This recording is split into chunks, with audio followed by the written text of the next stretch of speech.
It was a cold morning, and the streets were still quiet. The sky was painted with soft hues of pink and orange as the sun began to rise. But inside a small, modest house, there was a feeling of urgency. A father, dressed in worn-out clothes, stood by the door, looking at his son. His hands were trembling, not from the cold, but from worry. His son, only 10 years old, was in pain. He had been sick for days, and the medicine they had was running out. The father knew the only way to save his son was to get more medicine. But there was a problem: money. The father had none. He couldn't afford the trip to the nearest town to buy what his son needed. But he had one thing that mattered more than anything: determination. Without saying a word, the father turned and grabbed his old shoes. They had holes in them, but they were the only pair he owned. He didn't care. His son's health mattered more. He kissed his son on the forehead, promised everything would be okay, and left the house.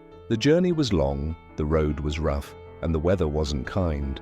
But the father kept walking. He didn't know exactly how far it was to the town, but he knew he had to get there. The thought of his son's face, pale and weak, pushed him forward. Each step was heavy, but he didn't stop. As the hours passed, the father's legs began to ache, and the hunger in his stomach grew louder. He thought about stopping to rest, but the image of his son lying in bed waiting for him kept him going. He couldn't stop now.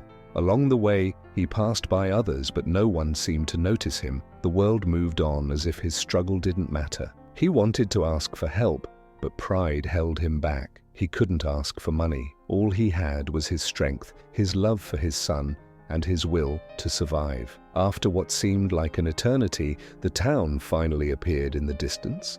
The father's heart raced. He could see the small shops, the people walking around, and the marketplace bustling with life. He was so close, but just as he was about to enter the town, his body gave in. He collapsed to his knees, exhausted and breathless. His legs were sore, his feet were bleeding, and his throat was dry. And he thought he wouldn't make it. But then he thought of his son again.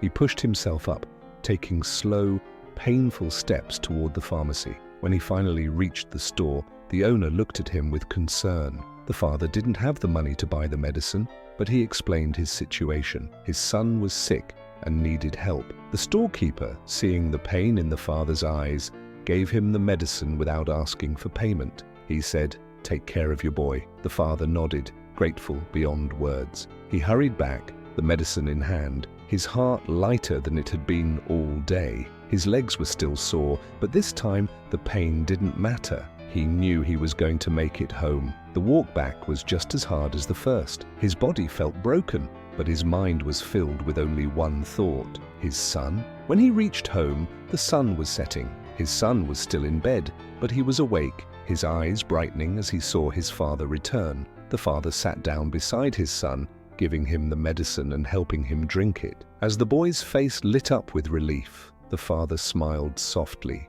his exhaustion fading away. It wasn't about the miles he had walked.